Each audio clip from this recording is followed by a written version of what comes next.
Baik, Bapak Ibu, tadi jika memperhatikan video itu, ada banyak teknik yang digunakan oleh anak kecil tadi. Keren banget ya. Terlepas dari dia tidak pakai kerudung atau forumnya seperti itu, tapi kita melihat dari sisi teknik dan bagaimana dia berbicara ya. Menurut dari ini dari sisi style aja, sisi style, kemudian dia menyampaikan sebuah materi. Ini materinya sebenarnya 7 menit. Nanti Bapak Ibu kalau mau melihat secara utuh, ya, ada di YouTube-nya TED ya. Kurang lebih sekitar 7 menit lewat ya untuk bisa ngelihat secara utuh. Tadi saya potong di tengah-tengah. Nah, bukan fokus kepada materinya. Mungkin bahkan kalau mendengar materinya rooming karena bahasanya juga bukan bahasa kita ya. Eh, Kalau yang paham, insya Allah paham apa yang dia sampaikan terkait dengan bagaimana usia anak 5 tahun yang punya keistimewaan tadi. Banyak hal. Tetapi bukan itu yang kita bahas. Dari sisi stylenya, bagaimana dia menggunakan style 4 hal ini, 4 style of delivery ini. Sedikit review karena kemarin beberapa tidak hadir. Nah, kita review satu slide ini. Kira-kira apa pembelajarannya? Ada yang menangkap atau bingung? Nah, kalau kita perhatikan tadi itu dari sisi olah vokal, kemudian bagaimana dia kontak, kemudian juga dari sisi dia gesturnya, dia punya beberapa item ya, atau kemudian sebuah benda-benda khusus ya, elemen-elemen khusus dia gunakan untuk perform dia di panggung, membuat orang kemudian fokus ke sana, memperhatikan dan membuat orang penasaran ya. Dan lebih keren lagi di awal dia menyertakan adiknya bersama dengan saudaranya ya untuk hadir di panggung walaupun sekilas saja sedikit saja di awal, tetapi itu perform dia akan terbantu ada edit value yang muncul ya berupa adanya elemen tambahan. Nah, memang ada seni khusus untuk membuka sebuah acara ya atau presentasi itu ada baiknya memang menggunakan elemen-elemen tertentu untuk menarik perhatian ya.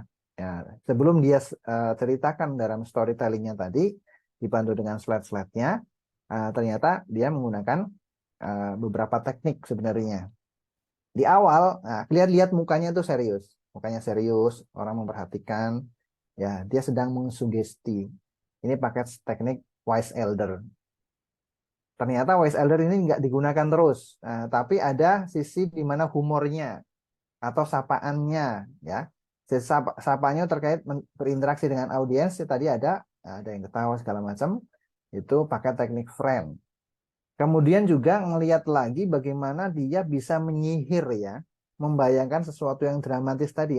Kalau lihat secara utuh nanti kelihatan memang dia bisa membuat ceritanya itu dramatis dari apa cerita-cerita dia ya, dibantu dengan adanya video-video dan juga gambar-gambar yang ditampilkan. Nah itu. Nah pada posisi ini juga bisa membuat orang tertawa, kemudian sedih, bahkan menangis dengan teknik wizard. Teknik wizard ini eh, biasanya digunakan untuk menyentuh perasaan ya, gitu.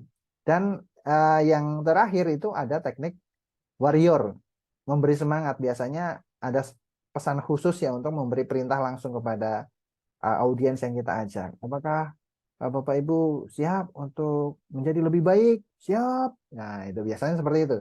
Itu teknik warrior. Nah, teknik wise elder, friend, wizard, dan warrior ini digunakan tadi untuk menyampaikan konten, konten yang akan kita gunakan ya. Tadi ini sebagai apa strategi kita ya, selongsongnya apa kemudian caranya kita menyampaikan itu. Kemarin sudah kita sampaikan ya bahwa bisa jadi bukan apa pesannya yang bermasalah ya, tetapi memang cara menyajikan sebuah pesan tadi. Baik, rekan-rekan sekalian, kita akan lanjutkan. Oke, baik. Ibaratkan sebuah burger, ya, ibaratkan makanan burger, maka kita lihat burger itu terdiri dari apa saja? Dari lihat gambar ada apa saja? Roti, sayuran, daging. Roti, sayuran, daging. Tadi ibu siapa? Enggak kedetek. Bu Roti, Abi. sayuran, daging. Oke. Insya Allah pernah makan burger ya. Nah, dari burger ini biasanya ya ada yang paling menurut kita itu adalah inti dari burger ini. Intinya di mana, Ibu? Intinya adalah Daging. ada di daging, betul, Ibu Mislah, betul. Intinya ada di daging. Maka kita tahu kalau kita mau makan, biasanya nih kalau orang yang hati-hati makan daging ditunggu ya, pelan-pelan. Habisnya nanti gitu. Makan dulu yang lain gitu ya. Kita bisa makan dari sekelilingnya ya, mulai dari hati-hati dan seterusnya. Nah, dalam teknik burger ini ada dua pesan yang ingin saya sampaikan. Pertama, ketika kita kemudian berinteraksi dengan audiens, pakailah teknik burger. Nah, contoh misalkan gini, Ibu Mislah sebagai apa Ibu? Pengajar, mahasiswa, atau bekerja? Halo, Ibu? Halo? Ya, sebagai pengajar.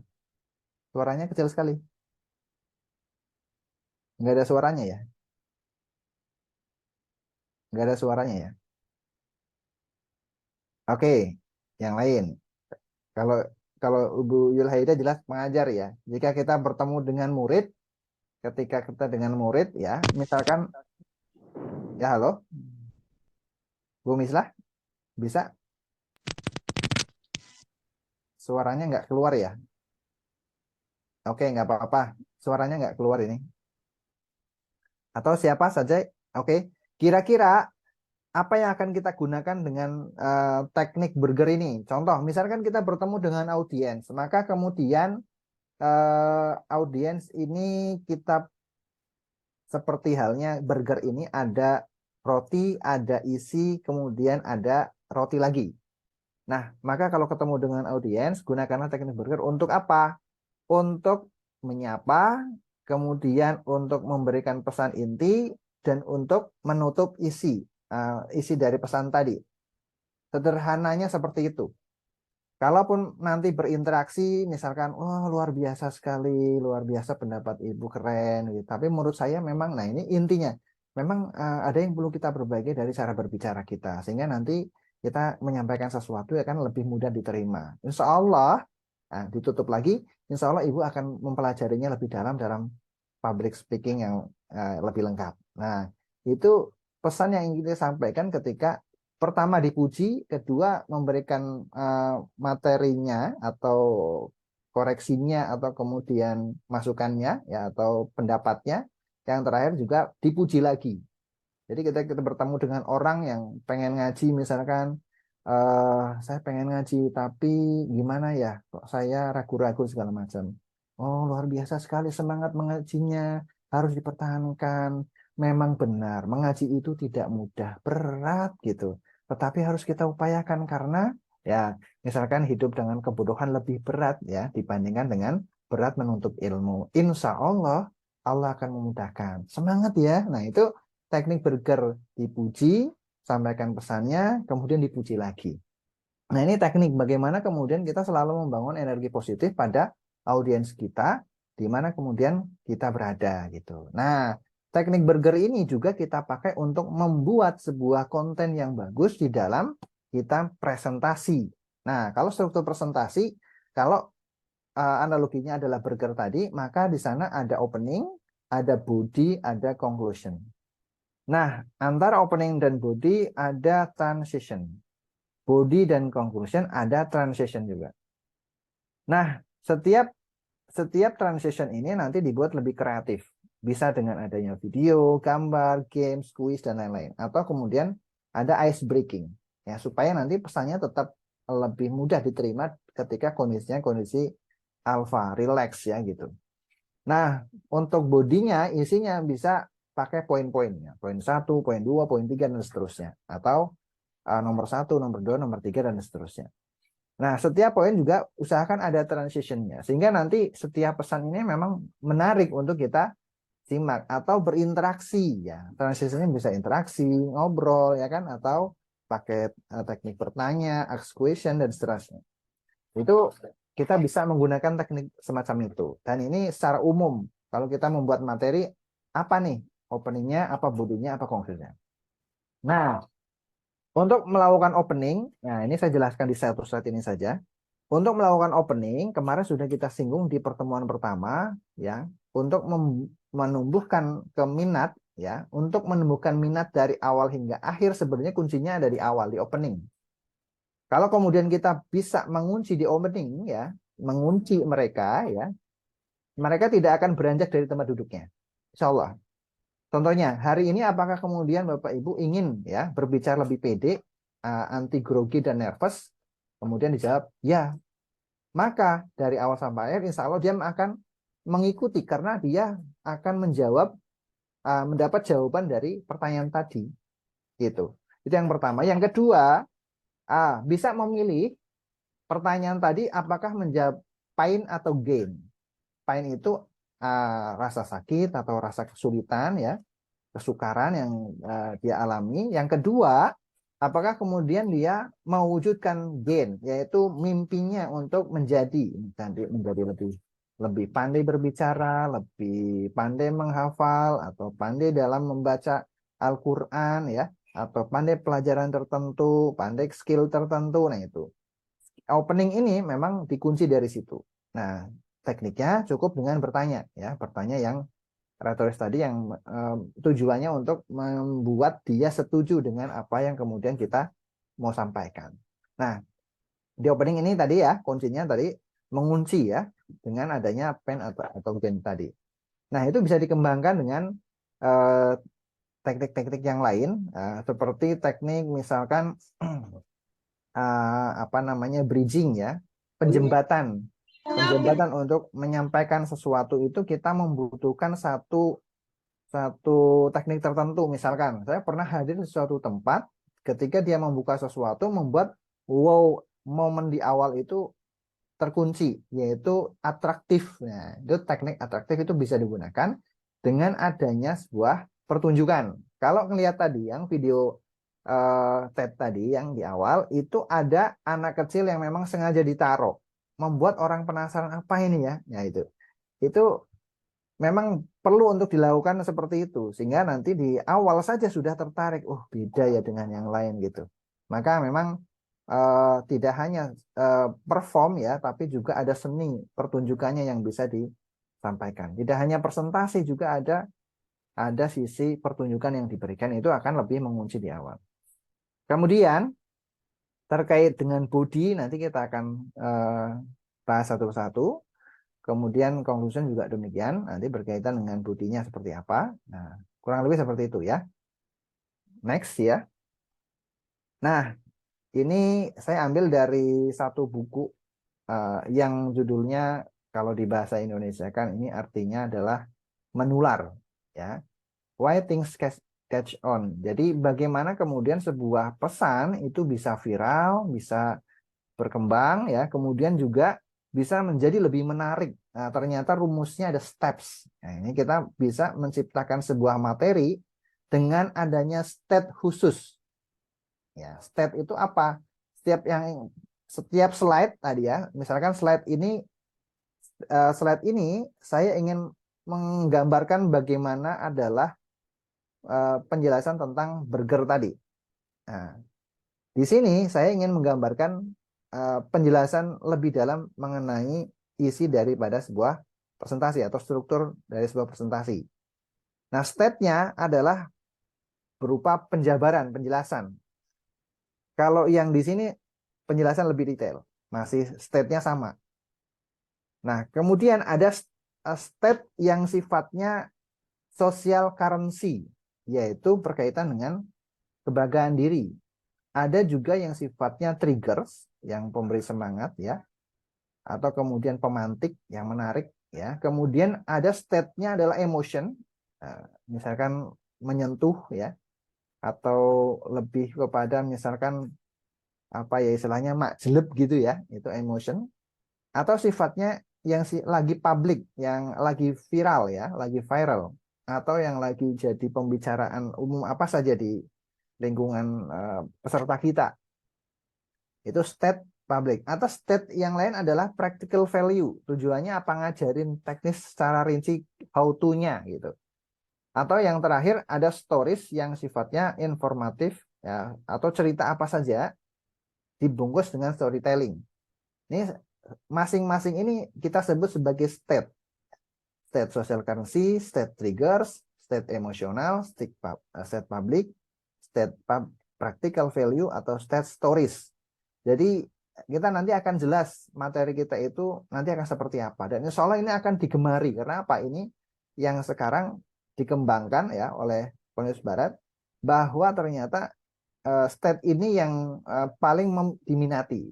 Tergantung dari konten kita. Oh, konten kita serius. Oke, bagaimana agar ini menjadi lebih menarik dihubungkan dengan state, yaitu steps ini. Yes. Oke, kita akan lanjutkan penjelasan satu-satu. Yang pertama, kebanggaan diri, yaitu sesuatu yang belum disadari sebagian orang atau keberhasilan tertentu. Untuk mencapai tertentu, ini ternyata membuat orang menjadi lebih tertarik dan lebih aware. Oh, bagaimana? Kok bisa ya? Kok bisa begitu ya? Gitu. Gimana caranya itu? Nah, itu nanti menjadi konten tersendiri, membuat orang itu jauh lebih tertarik untuk mendengarkan. Gitu. Nah, ini bisa cerita tentang keberhasilan diri. Misalkan saya berhasil bangun lebih awal setiap hari. Nah, atau saya berhasil menghatamkan atau menghatamkan 1 juz sehari. Gimana caranya? Oh, dibedah caranya. Atau bahkan nggak 1 juz, mungkin umum ya. Kita bisa menyelesaikan 3 juz misalnya. Nah, itu menarik. Apa yang dilakukan? Nah, kebanggaan diri. Nah, kesuksesan juga demikian. Biasanya akan banyak ditanya. Terkait dengan kebanggaan diri ini, jadi konten tersendiri yang menarik untuk disimak. Yang kedua, nah, state-nya adalah mudah diingat. Materinya mudah diingat. Misalkan gunakan istilah atau nama baru. Atau kemudian gunakan video atau gambar untuk menjelaskan. Kemudian format penulisan yang mudah dibaca. Kemudian jelaskan langkah-langkahnya secara rinci. Nah, ini kalau kemudian state kedua ini kita perlukan, ya maka gunakan. Nah, insya Allah akan memudahkan seseorang itu akan lebih stay ya, lebih bertahan untuk bisa mendengarkan kita. Yang ketiga, yakni tadi sifatnya emotion, yaitu membangkitkan emosi majlub.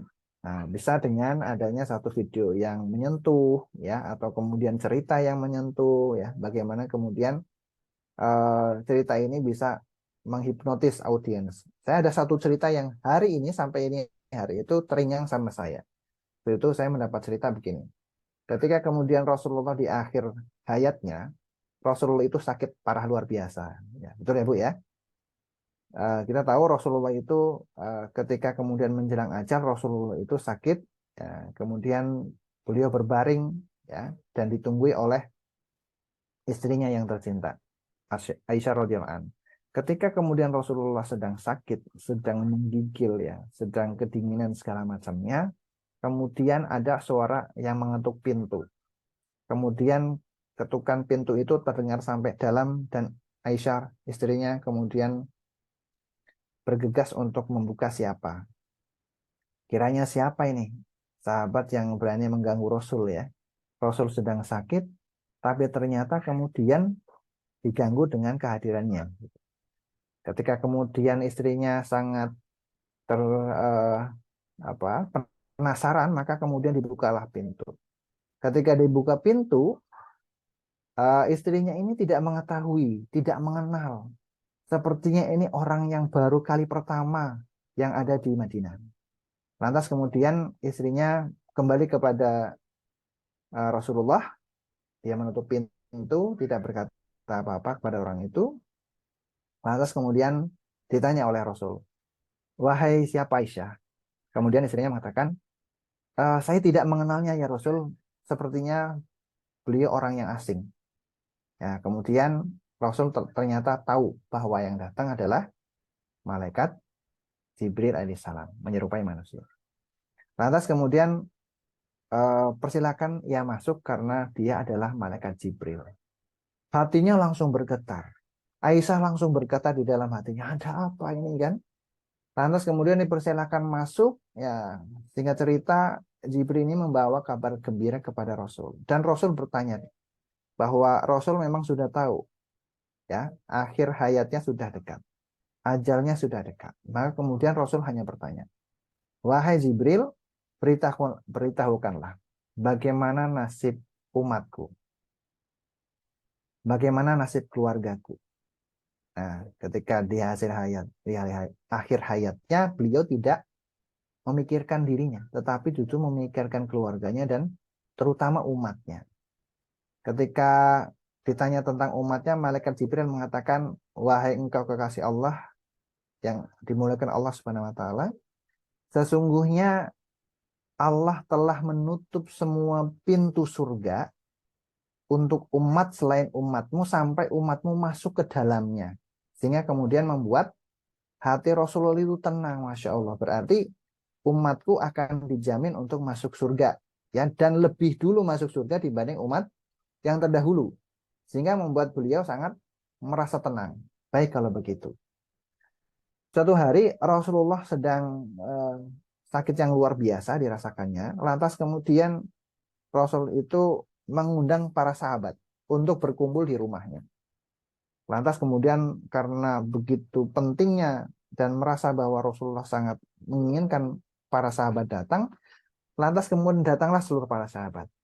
Ketika itu Rasul cuma bertanya, wahai para sahabat, siapa di antara Anda yang pernah saya sakiti, maka balaslah hari ini juga, karena Rasul tidak menginginkan nanti balasan ada di akhirat. Jelas para sahabat tidak menginginkan adanya satu orang pun yang mengaku bahwa dia pernah disakiti Rasul. Seandainya pun ada, maka mereka menginginkan untuk jangan membalas. Kenapa? Kita tahu Rasul sedang sakit. Tapi seperti seperti siang hari ada petir gitu, Pak, jeger gitu. Tiba-tiba ada satu orang yang kemudian dia berdiri tegak, kemudian yang mengatakan, aku wahai Rasul. Satu sahabat ini kemudian mengatakan, aku wahai Rasul.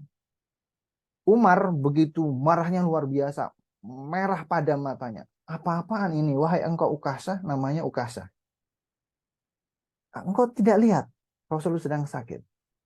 Wahai engkau Umar, sabarlah, kata Rasul.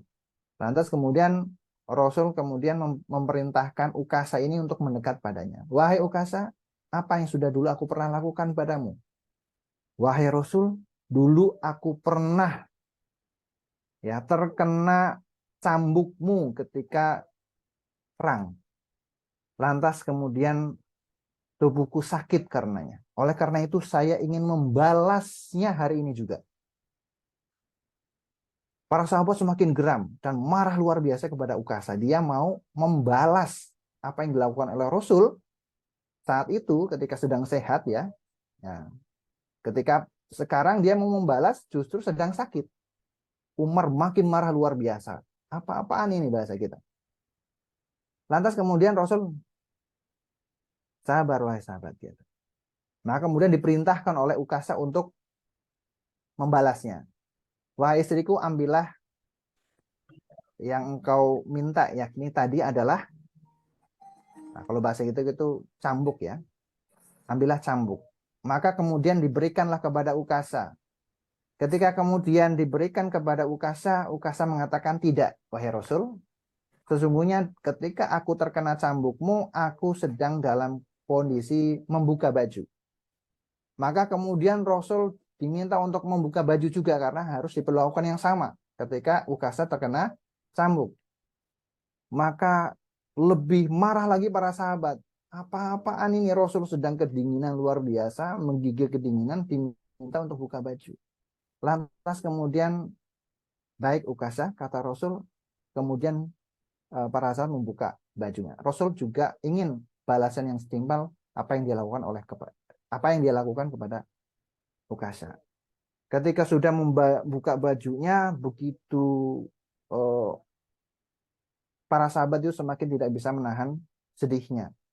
Rasul yang begitu kedinginan terlihat badannya yang putih, bersih dan segala macamnya, ya. Ukasa juga membuka bajunya. Ukasa membuka bajunya, kemudian beliau mendekat, lantas bukan mengayunkan cambuknya, tapi membuang cambuknya, dan kemudian dengan erat Ukasa kemudian memeluk tubuh Rasul dan mengatakan, wahai Rasul, mana mungkin aku bisa membalas dan memukulmu dengan cambuk. Aku hanya ingin memelukmu ya Rasul. Aku ingin bersatu, kulitku bersatu dengan kulitmu. Sehingga kemudian inilah yang aku inginkan. Kemudian Rasul mengatakan, wahai para sahabat, ketahuilah, Ukasa ini salah satu penghuni surga. Ya, Ukasa ini adalah salah satu di antaranya, nanti akan bertentangan denganku. Jadi ternyata Ukasa melakukan itu hanya ingin memeluk Rasul, bertemu antara kulitnya dengan kulit Rasul. Luar biasa. Seandainya kemudian kita lakukan, sekarang mungkin tidak akan bisa. Tapi Rasul memanggil kita ketika kemudian akhir hayatnya, Rasul itu berkata, ya wahai Jibril, sungguh apakah engkau akan menjamin umatku akan masuk surga? Iya. Lantas kemudian Jibril pergi. Ketika sudah sakaratul maut di depan dan kemudian merenggut nyawa Rasul, Rasul mengatakan, sakit nian wahai Allah ya. Sakit nian sakaratul maut ini. Kemudian Rasul mengatakan, karena sakitnya sakaratul maut itu Rasul kemudian meminta, wahai Allah, timpakan semua sakaratul maut umatku padaku. Timpahkan semua sakaratul maut umatku kepadaku. Itu permintaan Rasul itu meminta, karena saking sakitnya sakaratul maut, beliau meminta rasa sakit umatnya itu ditimpakan kepadanya saja. Dia tidak ingin umatnya itu akan merasakan. Ketika kemudian sakaratul maut diambil mulai dari kakinya, ujung kakinya, sampai kemudian ke ujung leher. Begitu luar biasa sakitnya, tapi beliau masih saja menyempatkan mengucapkan 3 kata. Ummati, ummati, ummati. Bahwa ternyata Rasulullah masih memanggil kita. Di akhir hayatnya beliau masih mengucapkan umatku, umatku, umatku. Beliau masih memanggil kita. Kita tidak ada di sampingnya. Beliau tidak mengenal kita. Bahkan jauh beribu-ribu tahun dia tidak mengenal kita. Tetapi beliau menyebut umatku, umatku, umatku. Hari ini adalah bulan Ramadan yang begitu kemuliaannya luar biasa. Al-Quran turun di dalamnya, dan Rasul di akhir hayatnya memanggil nama kita. Mudah-mudahan ya kita semuanya mencontoh bagaimana cara hidup Rasul dalam berkeluarga, dalam bermasyarakat, juga dalam bernegara.